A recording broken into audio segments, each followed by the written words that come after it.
IVM.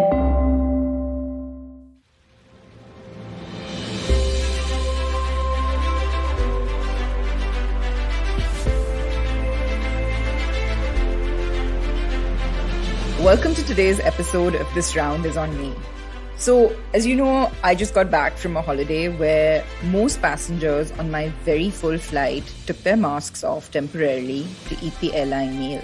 So, ever since my return, I, along with the rest of the restaurant fraternity, have been wondering why restaurants have been singled out to remain closed for dinner service while airlines operate not just at full capacity, but also with strangers seated far closer together than at a restaurant, in an air-conditioned environment, with masks off, long enough to catch anything lingering in the air.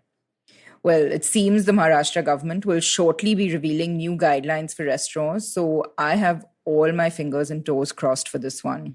In other news, last week, I had the opportunity to be dressed up in the most beautiful sari on the occasion of National Handloom Day, which, by the way, isn't only about saris, but any handloom. It was one of those rare reminders of how lucky we are to be surrounded by artisans around our country. And while I'm talking artisans, here's a shout out to support my dear friend Namrata Zakaria's charitable initiative called Baradri, where 100% of the proceeds of the sale of clothes and accessories donated by Indian designers around the country will be disbursed to artisans to empower them towards economic stability. You can find out more at baradri.india and also learn more about it on my episode with her a few months ago. Now for some real news, or rather the business of real news. Stay tuned to join me and my next guest after this quick break. Hey, it's been another great week on the IVM Podcast Network. On a show about crypto, Rohan Joshi is joined by Ashish Singhal of CoinSwitch Kuber as they break down the blockchain. Marathi Kirkiton, our latest show, is all about Marathi culture, tradition, literature, cuisine, and more. To make your rainy day better, hear from Manik and Dr. Rajiv Deshmukh sharing their beautiful moments in this first episode. On Cyrus Says, Lakshmi joins us to talk about Splainer.in and the Press Decode podcast. On Press Decode, a discussion over sports and mental health, keeping in mind everything that's been going on recently. On Khelniti, check out the preview of the first test match. And on Shunya One, find out why Intuit India is amongst the best places to work. Do follow us on social media. We're IVM Podcast on Twitter, Facebook, Instagram, and LinkedIn. And remember, if you're enjoying this show or any other show for that matter, please do tell a friend. Word of mouth is the best way to spread the word about a podcast you love. And finally, we'd like to thank our sponsors this week, Seat, Cred, Global Victoria, Bank of Baroda, Intuit India, and CoinSwitch Kuber. Welcome back to today's episode of This Round is on Me. Lakshmi Chaudhary forayed into journalism with Wired.com, co-founded FirstPost before starting Broadsheet, a newsletter targeted primarily at women, in 2018, and shut it down in March 2020 owing to the lack of a feasible business model. She then founded Splainer Media, which she calls Newsletter 2.0. This aggregates, explains, and simplifies news for its readers. It goes against the drone-like format of everyday news with intelligent and empathetic content punctuated with humor. I'm a big fan and, of course, a subscriber.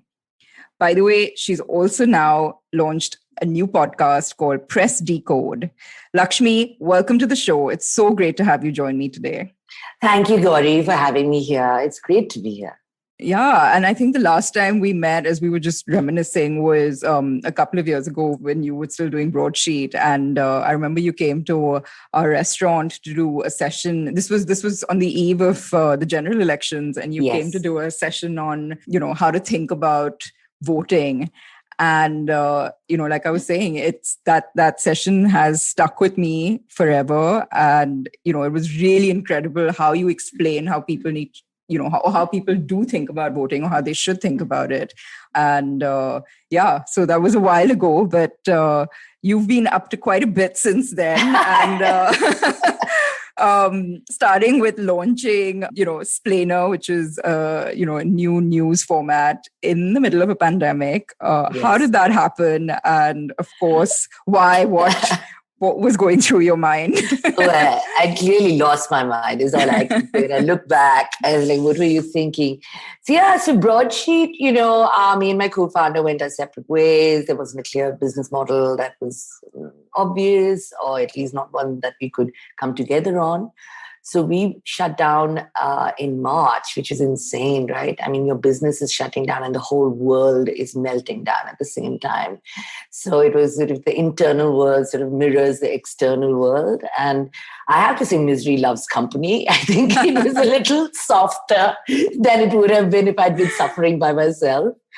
So we ended March 31st, and I was very clear that what we'd done in Broadsheet, which is primarily an email newsletter delivered primarily for women, kind of inspired by the Skim in the US, was a good, proven, tested model. So it wasn't as though the business hadn't worked. I mean, the product hadn't worked. The business hadn't worked, really. Right. So I was thinking now, if I had to do it all over again, and that's really what I spent April doing, is like if I had to do it all over again, or if I do it very differently. And what I ended up with was this kind of what I call newsletter 2.0, because I moved it onto the web. I took it out of the email and I said, it's your daily edition. It's no longer really a newsletter, because it's also kind of set up a little more in a magazine style with sections and things like that. And I said, how can I be more visual? How can I be playful? And the fact that it was a pandemic, I think, had a huge impact, because everyone was feeling so depressed in April. You remember it was lockdown, right? Yeah, I remember. No one knew when this was going to end. And everyone was frantic about knowing what's happening in the world, but at the same time, really kind of feeling oppressed by the news, right? So a huge part of mental health and mental wellness kind of came into my thinking. How can I help you stay well-informed, but also stay sane? And that's really become a huge thing now, that people are really thinking about how news consumption affects their mental health, their everyday feeling of wellness. So Splainer was really built around that. Like, how can you make it effortless, but at the same time, oddly a joy to read the news or to be well informed. And typically you don't put news and joy in the same word. But that's our big grand ambition. Right.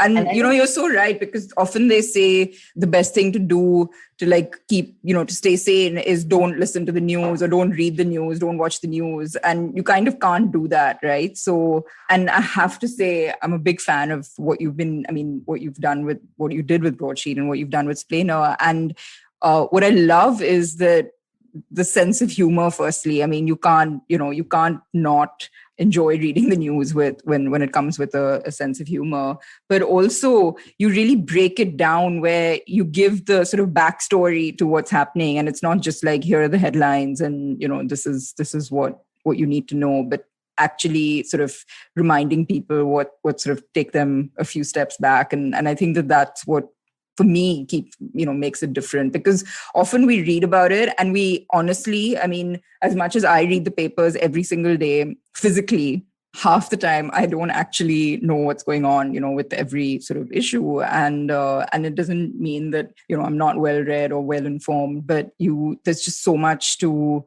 consume, and there's only so much time you spend on the news every day.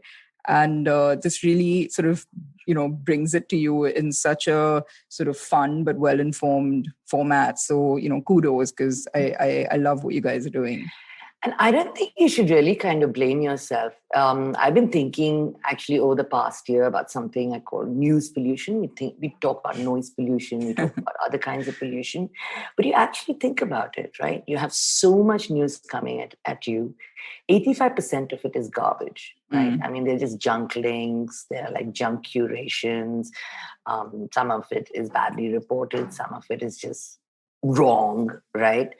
And I always say it reminds me of when I was young, I grew up in Delhi and used to go to Sarojini Nagar, where they have the export rejects, right? And would spend hours, going through complete garbage just to find that one dress or that one, skirt or top that really you loved. But no one has the time to do that every day with news. And that's what you're expected to do, right? So you get so much garbage, and the rest of it is either not valuable or relevant to you, like you're not interested, it's not your thing, or it comes, like you said, without any context. Like you have to read 10 stories Like our lead tomorrow is probably Yedurappa's resignation. But to make sense of like why he resigned, what's really happening, it takes about us reading 30 stories to sort of piece everything together and kind of figure it out. And that's true of pretty much any big story.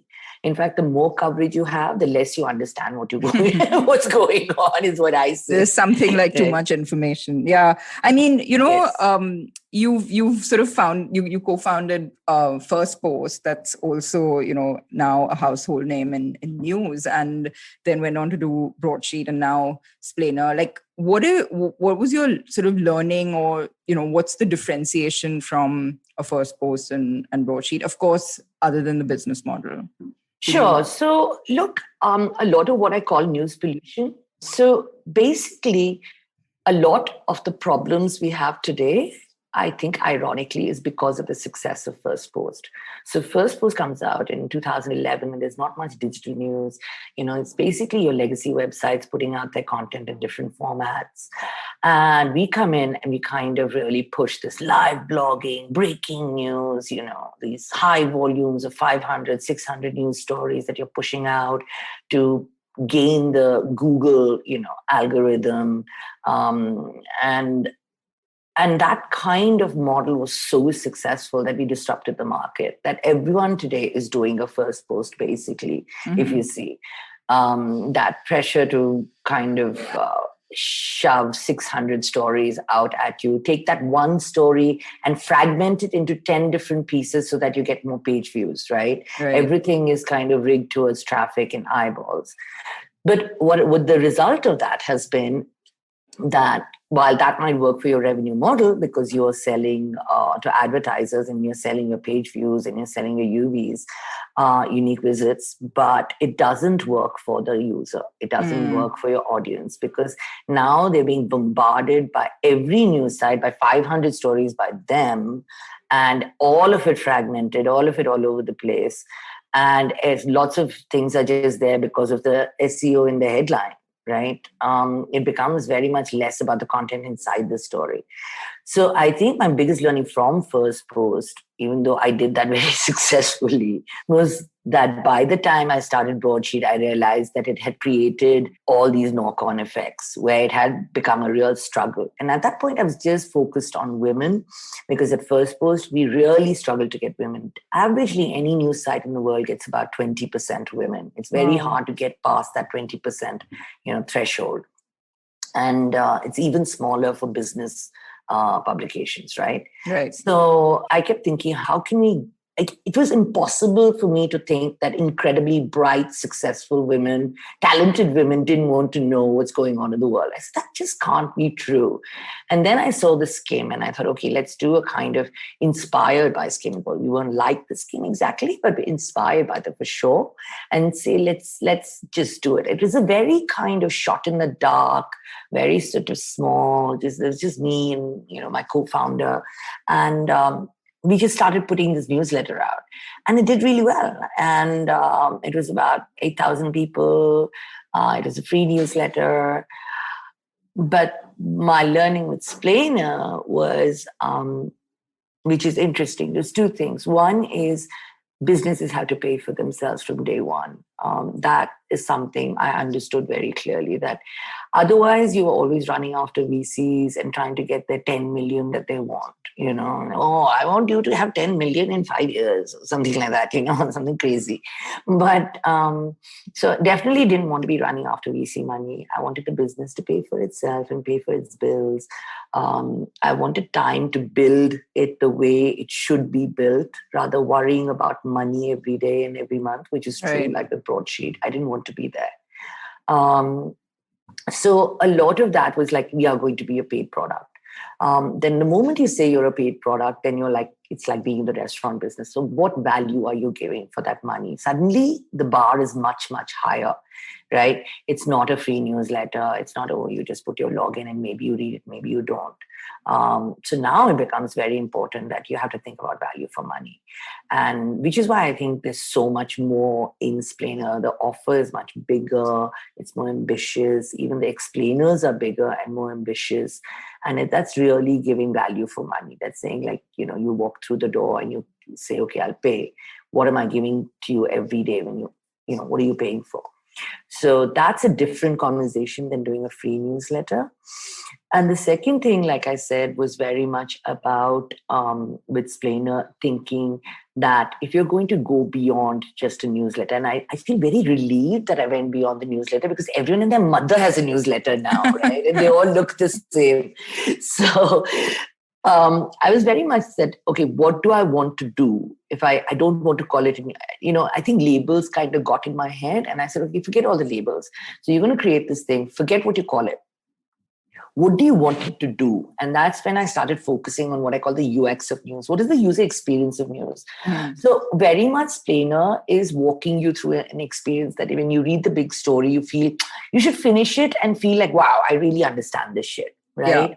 When you click on the sanity break, you should be like delighted or amused, or it should be like a palate cleanser, right? So it's like courses. Think of it. It's like then, the sanity break is a kind of a palate cleanser. And then even in the headlines, we move from the heavier stuff and we make it a little more mita while we get to the back, right? Exactly. You're working your way through towards dessert. And the ultimate dessert, of course, are the viral clips at the end. So at any given point, we want you to feel something, whether you feel smart or you feel delighted or you feel curious or you feel intrigued. So we're very much about, how do you feel? And that, again, I think is disruptive because not one single news editor says, how do you feel reading my publication, right? So those are the two big learnings. And that's really the gamble that has worked out for Splainer, despite all the odds and insanity. I think we're doing well. People are willing to pay, and they're willing to be founding members to pay extra just to support your work, which is a lot of validation. So yeah, I think that's really been the journey.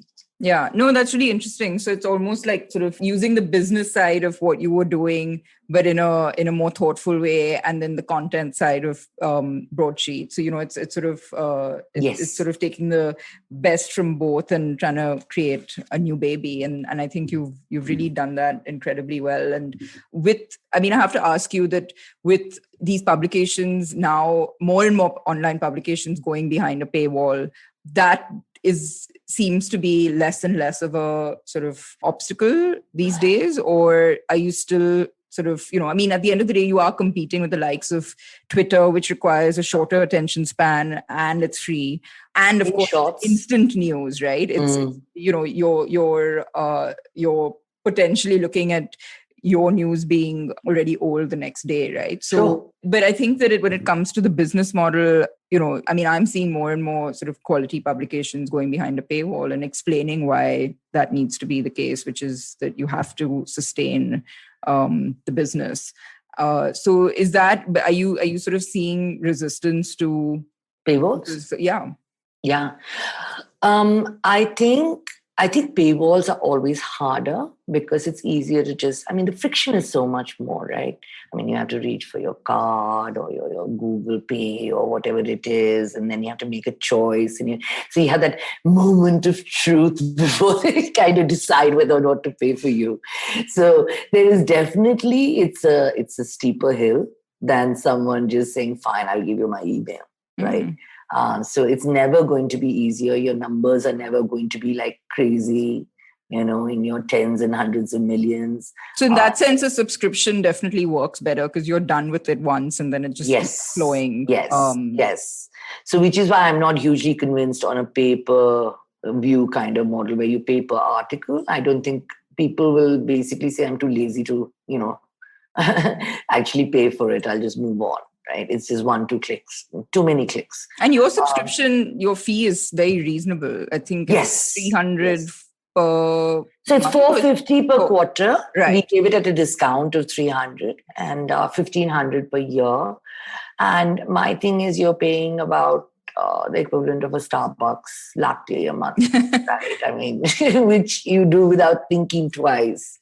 And we want to be that reasonable. I know there's a model out there especially with business kind of websites that are very expensive, very exclusive, very premium. But that's never been kind of in our DNA. We're very evangelical about the fact that people have the right to be well informed. It's a very weird thing to say, but we really do think so. We don't think it should be this painful. And especially for women, especially for young people, we have a huge discount on our student. Our student sub only costs 800 rupees. Wow. Right? And you have students sort of signing up? Yes, who sign up. And we had this one where subscribers actually offered to pay. So we gave 20 subscriptions through the law schools. They have this program called IDIA, where they have young students in need who come from marginalized, typically don't end up in law school. So they mentor these students. And then once they get into law school, they mentor them again. So we distributed 20 through IDIA to like 20 people. So we're very excited about those kinds of things.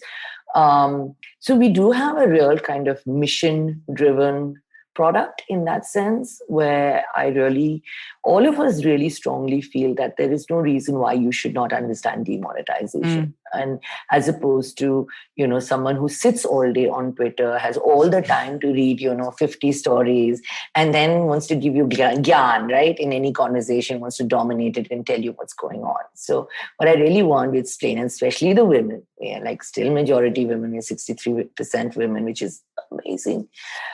I want the woman to turn around and say, oh, actually let me explain it to you. Absolutely. I mean, and why not? I think, and like I said, it's even for someone who's kind of reading everything, it really breaks it down like nothing else does. So, but, we've seen like newsletters, do really well globally. Like I get the New York Times daily dose as well. But in India, it still seems to be in a very early stage. So why do you think that is? I think there are a couple of things going on. One is big news websites don't really get the idea of a newsletter. They want to just plug their stories, right? So Mint will say, sign up for my newsletter, but it's basically a collection of their 5, 6, 10 stories that they have. So they don't do it like the New York Times, which will give you original content inside the newsletter where they explain a story or they do things, right? That they don't treat that newsletter as an independent entity. They treat it like a marketing tool in India. So that's one. I think the second is that where is the monetization model, right? You've had Substack, you have a bunch of people on Substack now, and I know Scroll tried to do Scrollstack, but honestly, I don't know what happened there. But how do you find an audience that's willing to pay for you, And if you're going to do this every day, or maybe even if you do it once a week, you're putting out high quality writing, you're, slaving over it. But if people are not willing to pay for it, or they're not able to discover you, I think Substack, all these places have a great, if you asked me, and I'm someone who sits on Twitter, man, it's my job, and I read everything, but I have a real if you ask me, okay, name 5 people who have fantastic newsletters, and I'd be in India, and I'd say, I don't know, right? Yeah. So I think there's a huge discovery problem. I think there's a huge monetization problem. And no one is kind of really taking, I think there are brilliant writers in India, but a lot of them are struggling to, make money from their writing. They end up instead doing corporate jobs, and especially these days, the editorial budgets are shit, right? So they end up doing corporate consulting, corporate content, or they end up taking, that one place that's hiring, right? So I think there's a real it's an investment. There's an investment required for sure to sort of do something disruptive. And like you said, that you wanted it to pay for itself from the get-go. But that sort of requires taking the plunge in the middle of a pandemic, as you did. But it comes out every day, Monday to Friday. Yes. How do you sift through the clutter of everyday news to decide your big story and of course the subsequent headlines, and take us through that process?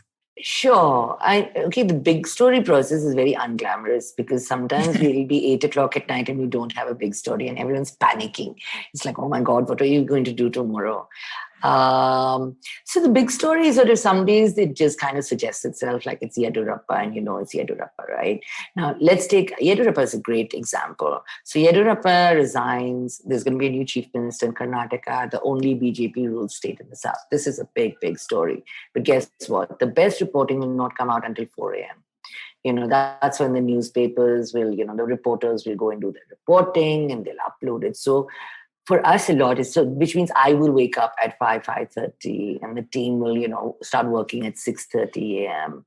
so that we will curate, read, scan, understand, organize the big story. So the big story will only happen in the morning now, right? With headlines, what we do is we just scan constantly. Honestly, my 13-year-old hates me because I'm always on the phone. I'm always looking, right? For something. So we're always looking, and our mix is very much, I would say, we talk to global Indians. So our attitude is that Gauri sitting in Bombay is no different than, someone in Dallas or someone in Singapore. So global Indians always, and Indians who are, I think, are truly global today. There's the generation, especially the younger generation in their 20s and 30s, they consume HBO as effortlessly as they consume, a Karan Johar movie. So they're very Indian and they're very global. So we always have that mix in the back of our head that we shouldn't, obviously it's global stories from an Indian point of view. So if you're an Indian, you may not be that interested in some shit happening with Congress and Biden and some insider story about American politics, right? So, but you want a global story about the US. So maybe the Oregon fire, which we did recently, we kind of pulled it together to say that, everything is going to hell at the same time. But so things like that. So global Indian. The other thing is always kind of having stories that make you feel, wow, I didn't know that. Right? Oh, I hadn't heard that, right? So we really want to give you stories that maybe you don't get from your normal Indian Express or even a New York Times, or even your standard outlets would not probably have that story, but we will have it. So a great example is how Pornhub decided that they were going to do an introduction, a guided tour to fine art in the museum. So that's a great Splainer item for me. Yeah. Right. Yeah. So we always want to put in something that you're like, fun fact. Yeah, exactly. Fun facts. And that you want to later, tell your friend about it. Like, oh my God, did you hear this story? Right.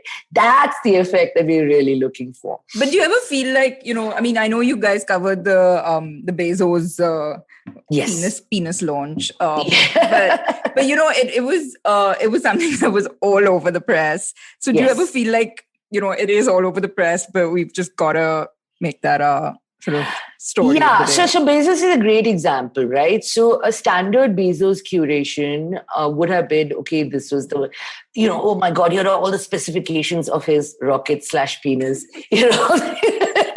because size matters. Here are here's, how the launch went down. Here's what he did in space. But we actually kind of did the fun parts of the flight, and we really focused on the space tourism thing. We did the business angle. We said, okay, is space tourism even viable? Is it only for the rich people? Then we said, is it even desirable, right? So I think that is where, like you said, like we give something that's beyond, X happened. And every painstaking detail of what happened. We are much more like, okay, why does it matter? Yeah. And why do I care about it? Yeah. So this actually brings me to, my next point, which is so my sister, by the way, writes for the Times of India. And so I've kind of grown up with this like journalist lurking over me. And, sometimes I'd blurt something out and I'd read about it the next day. And, so it was like I had to be very careful about what I said around her half the time. But I've sort of had a different perspective on sort of traditional media, I guess, through her eyes. And I've always thought that, I've always understood that journalism was meant to be about, it was meant to be factual. It was meant to be sort of unopinionated and, just giving the news more than sort of that editorial aspect. But your style of reporting is obviously very much skewed by your views as, as a founder, as a, organization, I guess. So is that a conscious decision? Yeah, okay. So I think honestly, by now, the idea that you can have objective news is fairly kind of debunked. I mean, there is no such thing as objectivity. Everyone comes with a set of values, right? I think so there are two different things. No, come on. Like if you follow Faye on Instagram, it's supposed to be pure fact, right? Like No. Faye has a very, she has a political point of view. So I don't think Splainer is there. So most people call Splainer fairly unbiased. They like the fact. So there are two things we don't do in Splainer. We don't get on a soapbox and tell you what to think. That's something from Broadsheet, actually, because I felt like last thing women want is someone else telling them what to think, because we get enough of that in our life, right? So Splainer is very much about not going, oh my God. So we don't get agitated. So if you notice, we keep a very modulated tone. Like, I think the only time our rage really showed was Hathras, because like it was just such a painful, horrible thing. Of course. But we keep a very sort of modulated, moderate, because people are tired of anyway being lectured to. Even when honestly, when I agree with people on Twitter, I'm still like, please stop yelling. I agree with you, but stop yelling. Stop yelling at me.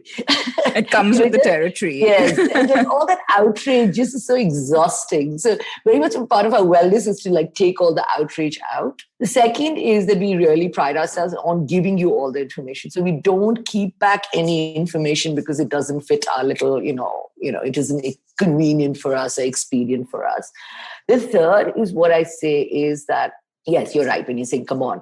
We are very upfront about our set of values. We believe in gender equality. So it's never going to be like, well, they decided to keep girls at home and not educate them. Let's have a debate whether, maybe this is just understandable or... so we would never, ever have that. So we believe in, for example, environment, sustainability. So we wear our values on the sleeve, but we don't give a shit between Rahul Gandhi and BJP. We don't give a shit between, parties, those kind of ideologies in that kind of sense, in a partisan kind of sense, have no meaning for us. Sure. Because for us, it's very much... So one of the things, I don't know if you've noticed, we never see Modi government, ever. I haven't, but okay. No, you will never see BJP government, Modi government. Because the point we are making is, who cares whether it's Modi or BJP? It's the government. It's your government in a democracy. And should the government be... So we really want to focus people's attention on that, not get... On the institution versus the party. Yes. And should the Supreme Court be doing that? I think our democracy, our debate has been degraded so much by personalities, right? And even when I see liberals ranting, they want to talk about personalities. They want to talk about people. And I really feel that it is... At least when it's one thing to rant on Twitter, I suppose, it's a free country.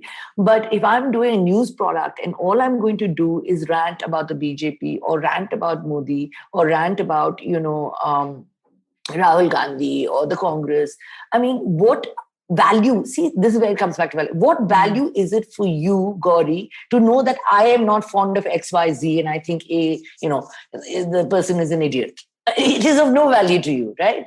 So the value is to make you focus on what is important for you as a citizen.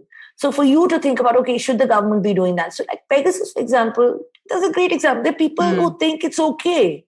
What is the big fuss? So what if they're spying on you? That's what governments do, right? That's not our value system. Yeah. But we are not...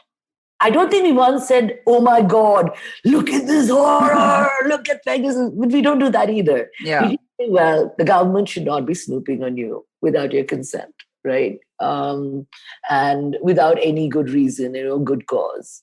So it's taking a sort of sensible, approach to things rather than the one coming out of a fit of rage or... Yes, a personal political. Yes, and a lot of the training in Splainer is to teach ourselves to step back, because honestly, you're a human being, and there are things that just like enrage you, and you want to scream and you want to shout.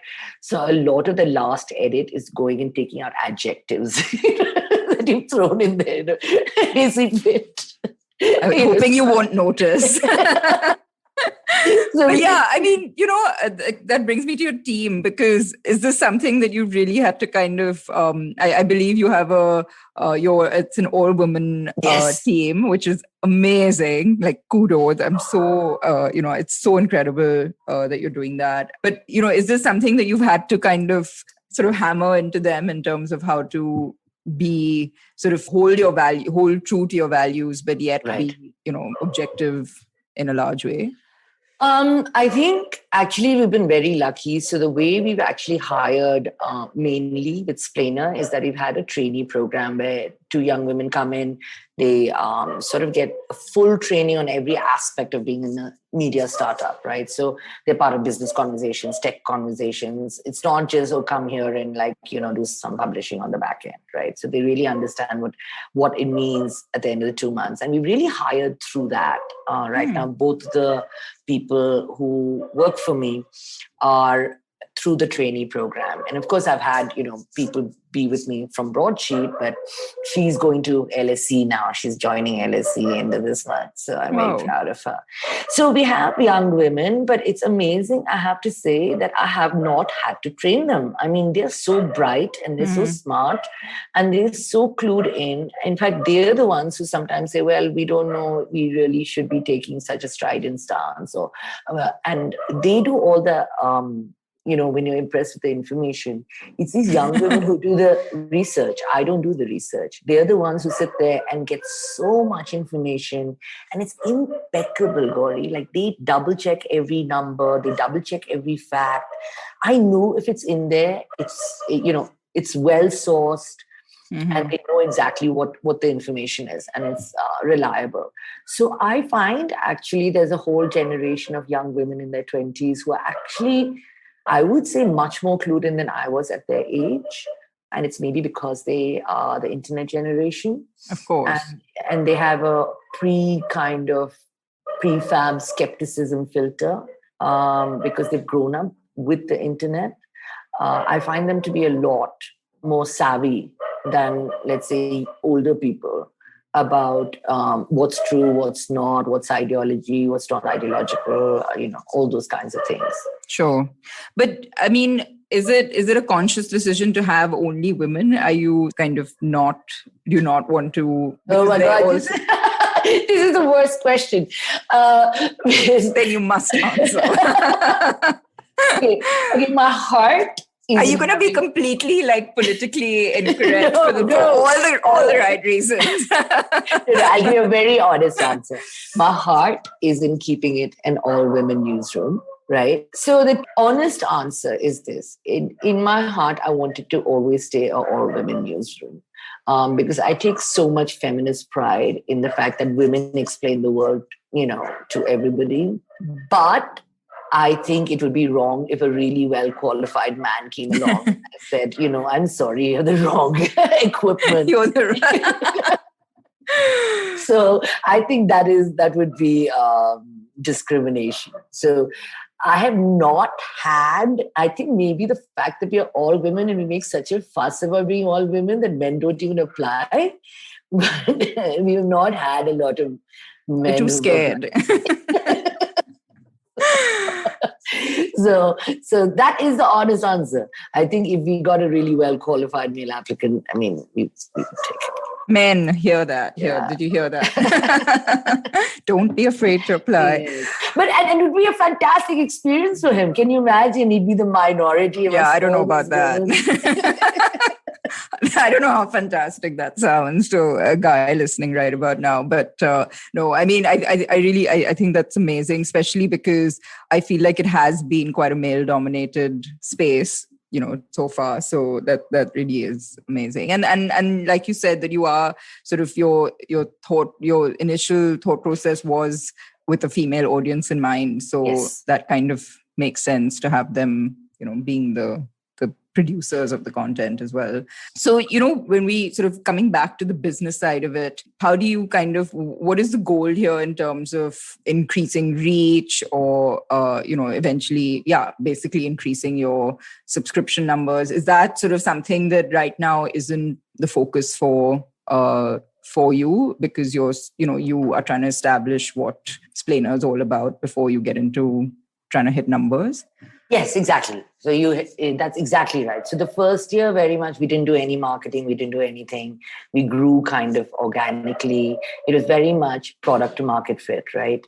Did we have the right product? Can we sell it? Are people willing to pay for it? That's really all that we were validating in that first year.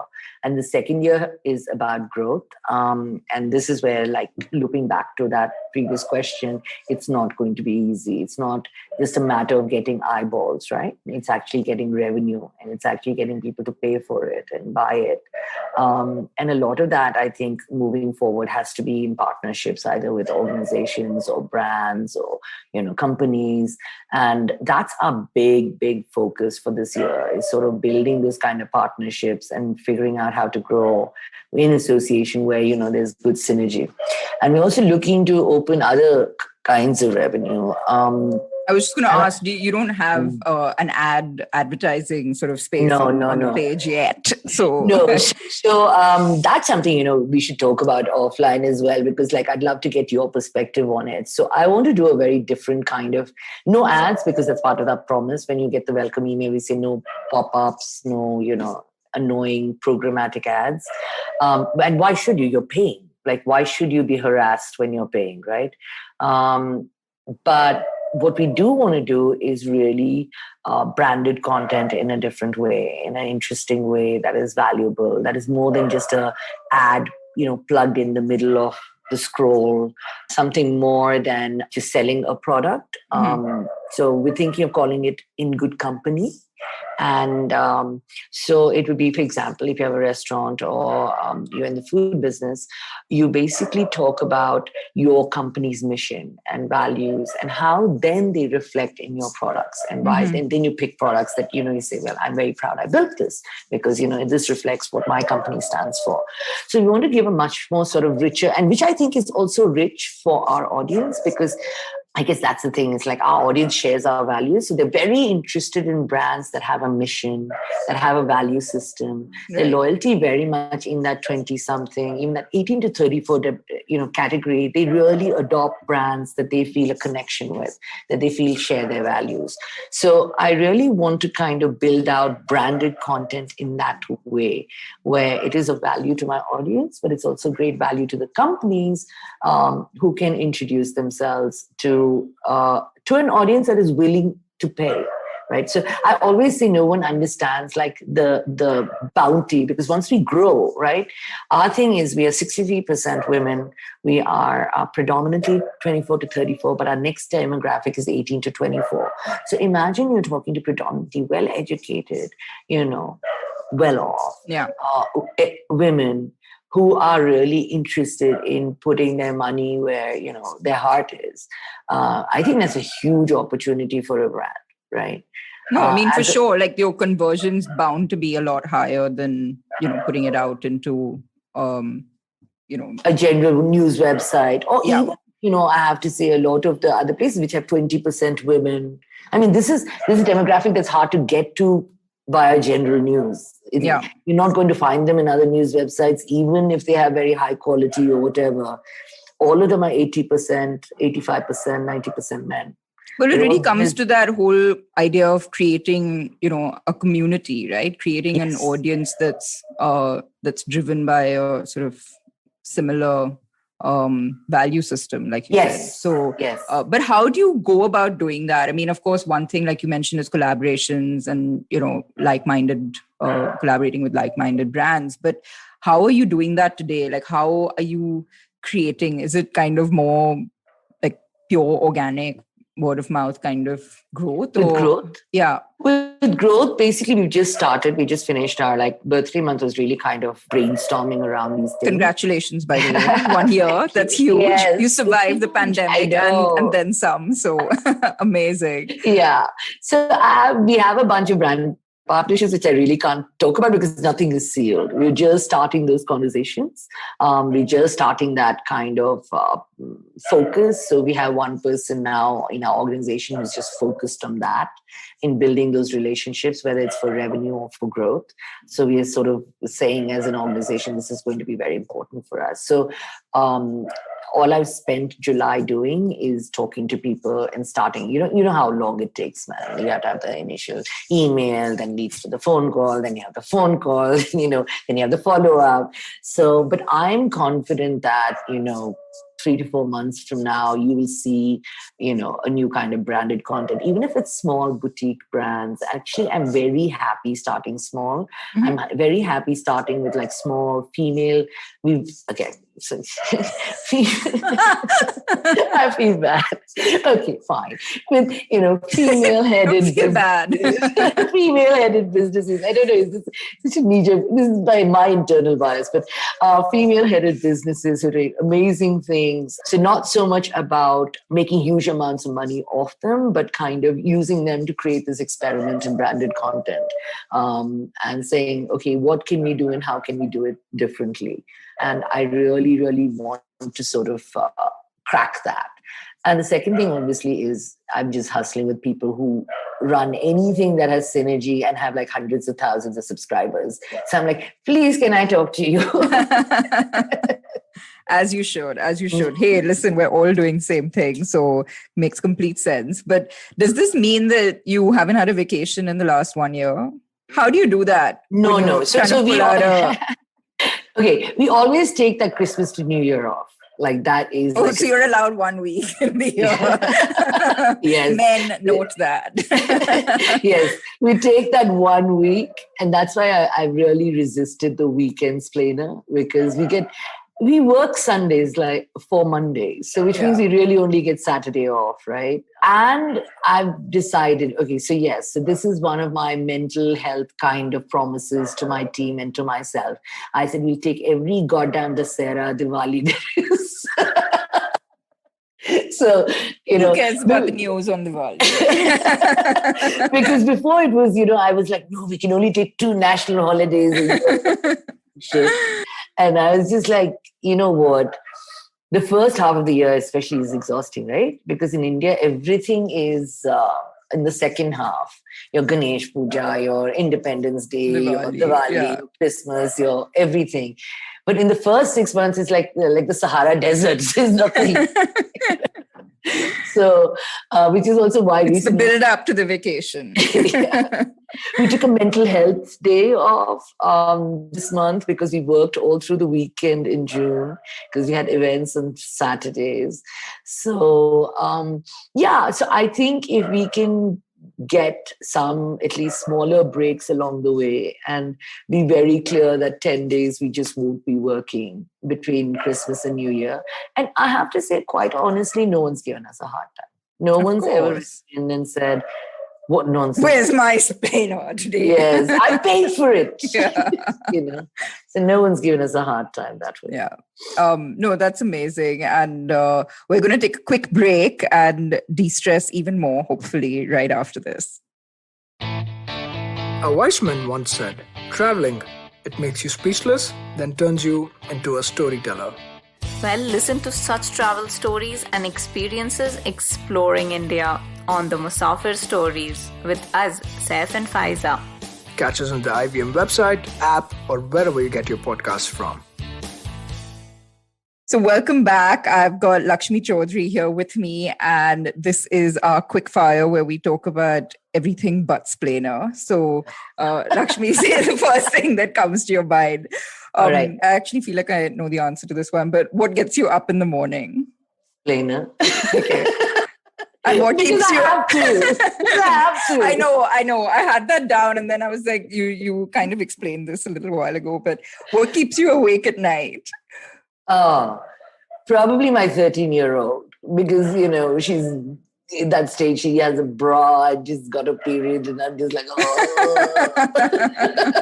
Women's lib. I'm not ready for it at all. Like, all my feminist credentials are like crumbling around me. She's keeping you in check. I'm discovering my inner godfather, you know. Okay, what's your one go-to comfort food? Oh, grilled cheese toast. I love. Ooh, yum. Mm. That sounds delicious. What's the philosophy you live by? Love matters more than anything else. Mm. No, not human love. I'm not talking about humanity. I'm not talking about love of humanity in the most selfish kind of way. Like I value my daughter, my dogs, my boyfriend, you know, my friends. What I realized is that it doesn't matter how successful I get in life or how much money I make. If I didn't have them to like love me and make me feel good and loved and protected, it would all be shit. So I don't mean kumbaya love. I mean like very selfish, love me, make me feel good and make me feel special. That makes complete sense. What's a good book you've read recently? Do you even get time to read books with all the rest of the reading you're doing? I don't think I have read a book in ages. I can't even remember the last book I read. Honestly. Well, I'm actually taking off on vacation tomorrow, and the one thing I'm really looking forward to is reading a book after I have no idea how long. Yeah, I think it's because I read so much for my job. Like literally, I just want to do the most brainless Netflix nonsense. I know. I should ask you. I said, what's the best Netflix show you've watched recently? Okay, what's your definition of success? Oh, my definition of success is very much to be able to very comfortably afford the life I've become accustomed to. You know, I know people have very highfalutin definitions. But personal success for me is that I think it's because I'm a mother and I have a family and I have responsibilities. So very much, you know, for me, it is that we have to do well enough so that we can continue to have this life, right? But if you ask me from a professional point of view in terms of my career, I think for me, success is always being disruptive.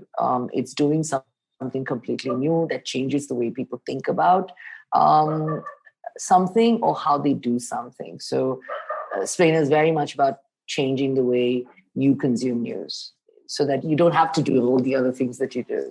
So finally, what's your advice to budding journalists? Run. Oh my God. What is my advice to budding journalists? Okay, it's actually a little brutal, which is that you have an industry which is in terrible amounts of flux, that editorial budgets are constantly contracting and expanding at whim, while people, you know, they pivot to video, pivot to podcast, pivot to this, like it's because it's an industry in search of a viable revenue model, right? Viable monetization. It's not there. So what you need to do is cultivate your brand. You must not get lost as some kind of, if you make a roadmap for yourself, you have to make a roadmap that says in 5-6 years, people will know my name, whether they know it as a byline or they know it because I do a podcast or because I do a newsletter, but they will know my name. Because when you actually become the recognizable person, not, oh, I work, because journalists are like, oh, I work for Indian Express, I work for this. No, that is not going to work for you anymore. Because then you have a direct relationship with your audience. And the moment you have a direct relationship with your audience, it's always more safer and secure than your direct relationship with your editor. Because trust me, your editor doesn't know if he has a job tomorrow. That sounds like very, very sound advice. But listen, thank you so much for being on the show. And I wish you all the very, very, very best for Splainer. Like I said, I think it's an incredible publication and I love what you're doing. So really wish you the very best. And thank you, Gauri. I really enjoyed myself. We had such a good giggle. I know. Lots of man bashing, which is always fun. So it was wonderful. Thank you so much for having me here. Thank you. Guys, this is not an unfounded plug. If you haven't checked out Splainer, you are seriously missing out. I, for one, am really looking forward to Press Decode, their new podcast on the IVM network. So check it out with a new episode dropping every Thursday. I hope you enjoyed tuning in today. Do catch the earlier episodes when you get a chance. And more importantly, I would love to hear from you with your thoughts on the show. You can find me on Instagram at Gauri Devidayal or on Twitter at Gauri Details or LinkedIn. Either way, sit back and relax because this round is on me.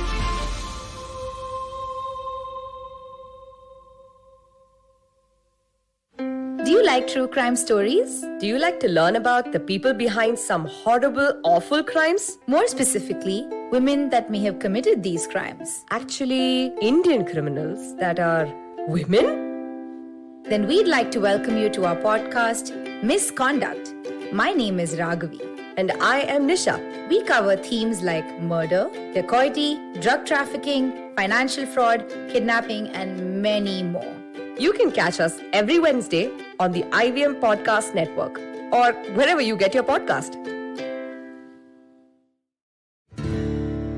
Season 3 of Echoes of India, your favorite history podcast, is back on the IVM Podcast Network.